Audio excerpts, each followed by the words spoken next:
भाषा चाहे अनेक हैं। हिंद देश के निवासी सभी जन एक हैं। रंग रूप वेश भाषा चाहे अनेक हैं। बेला गुलाब जूही चंपा चमेली, बेला गुलाब जूही चंपा चमेली, प्यारे प्यारे फूल गूंथे माला में एक हैं। प्यारे प्यारे फूल गूंथे माला में एक हैं। हिंद देश के निवासी सभी जन एक हैं। रंग रूप वेश भाषा चाहे अनेक हैं। कोयल की कूक न्यारी, पपीहे की टेर प्यारी, कोयल की कूक न्यारी, पपीहे की टेर प्यारी, गा रही तराना बुलबुल राग मगर एक हैं। गा रही तराना बुलबुल राग मगर एक हैं। हिंद देश के निवासी सभी जन एक हैं। रंग रूप वेश भाषा चाहे अनेक हैं। गंगा यमुना ब्रह्मपुत्र कृष्णा कावेरी, गंगा यमुना ब्रह्मपुत्र कृष्णा कावेरी, जाके मिल गई सागर में हुई सब एक हैं। जाके मिल गई सागर में हुई सब एक हैं। हिंद देश के निवासी सभी जन एक हैं। रंग रूप वेश भाषा चाहे अनेक हैं। रंग रूप वेश भाषा चाहे अनेक हैं। सुप्रभात। आज का सुविचार, अपनी नियति की कमान अपने हाथ में लें, अन्यथा कोई और ले लेगा। कंट्रोल योर ओन डेस्टिनी और समवन एल्स विल। अर्थात आप किसी भी परिस्थिति में सोच विचार कर प्रतिक्रिया दें। यदि आप छोटी छोटी बातों में गुस्सा हो जाते हैं तो सामने वाला आपको गुस्सा दिलाने की कोशिश करेगा। इसलिए संयमित व्यवहार रखिए और किसी के हाथ की कठपुतली बनने से बचिए। धन्यवाद। Good morning students. Word of the day यानी आज का शब्द है सैटर्न। स्पेलिंग देखें, SATURN, सैटर्न। सैटर्न का हिंदी अर्थ होता है शनि ग्रह। यानी सोलर सिस्टम में सूर्य से छठे नंबर पे जो ग्रह है वो शनि है, उसे हम इंग्लिश में सैटर्न बोलते हैं। इस वर्ड को सेंटेंसेस में यूज़ करके देखते हैं। पहला सेंटेंस है, Saturn is the planet with rings around it. अगला सेंटेंस है, Saturn is the slowest mover of all the planets. Okay बच्चों, थैंक यू।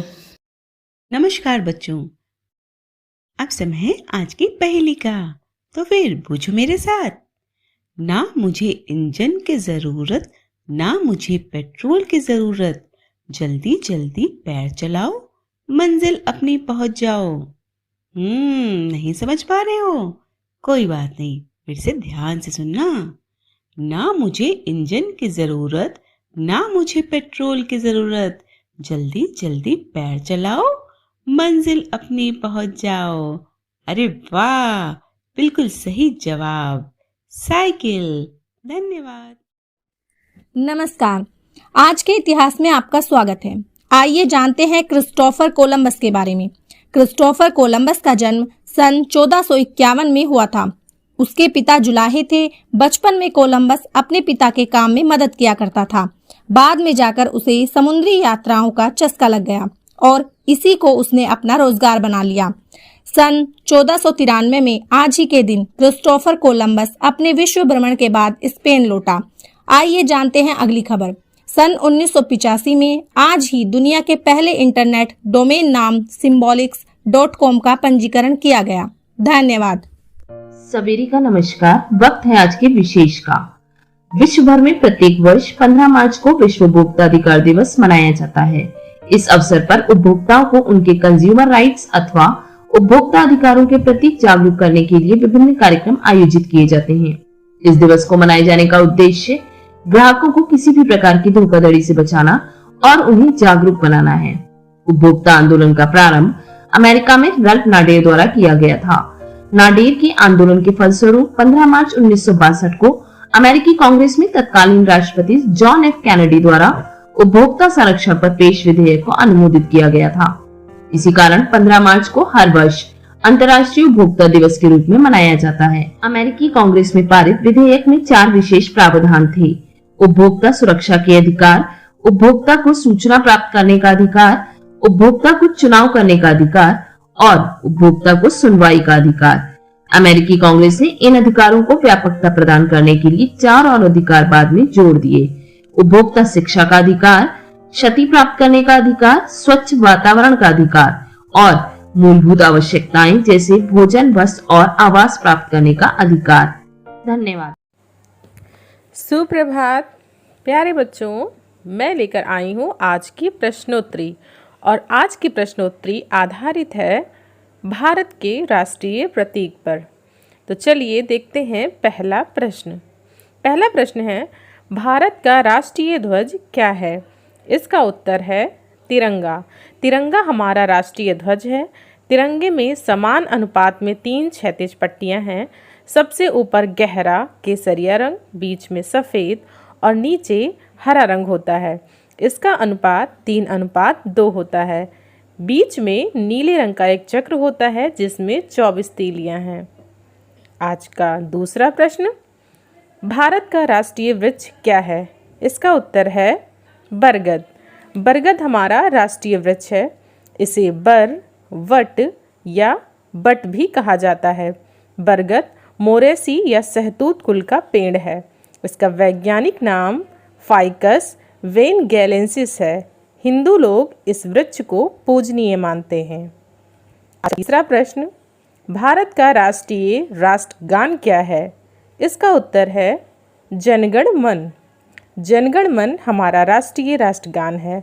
रविन्द्रनाथ टैगोर द्वारा लिखे गए हमारे राष्ट्रगान को पहले बंगाली में लिखा गया था, लेकिन इसका हिंदी संस्करण संविधान सभा द्वारा 24 जनवरी 1950 को स्वीकार किया गया।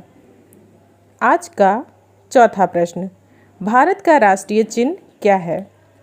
इसका उत्तर है अशोक स्तंभ। अशोक स्तंभ हमारा राष्ट्रीय चिन्ह है। इसको सारनाथ में लिखी अशोक लाट से लिया गया है। मूल रूप से इसमें 4 शेर हैं जो चारों दिशाओं में मुंह किए खड़े हैं।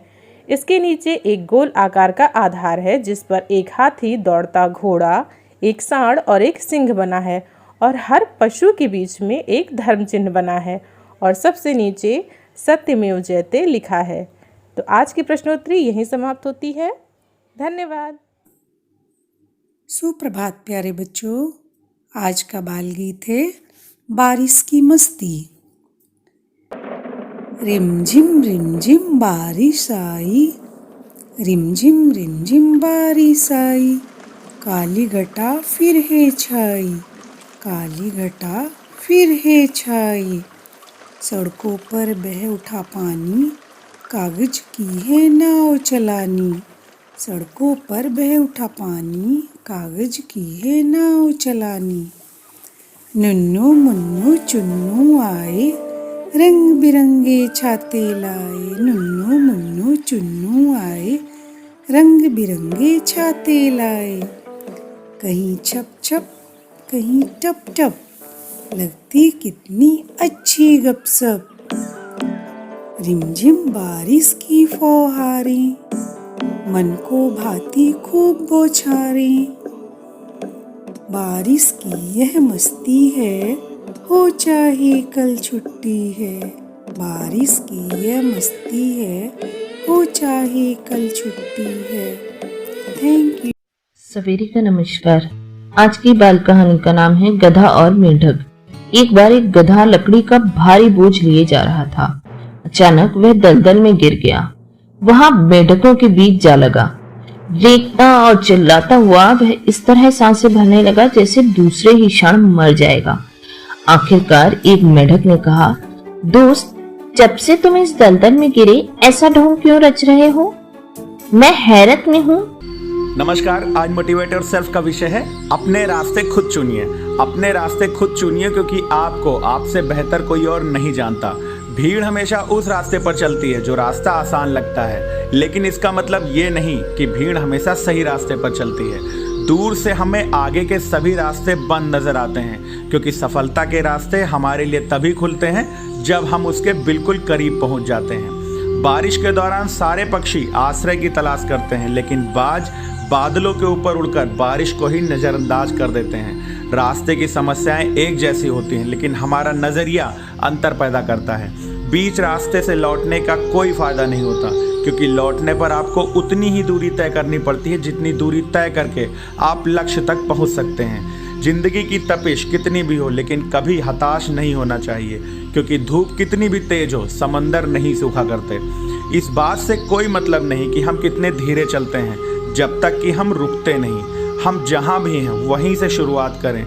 जो कुछ भी हमारे पास है उसका उपयोग करें और भरसक करें जो हम कर सकते हैं, क्योंकि हर एक नया दिन नई ताकत और नए विचार के साथ आता है।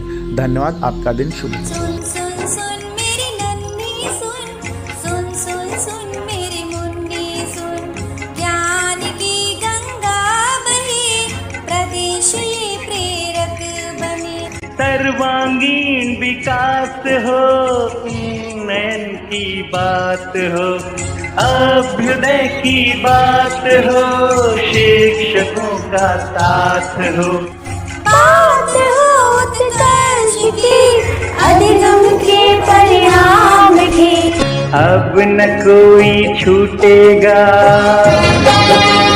बच्चा बच्चा सीखेगा।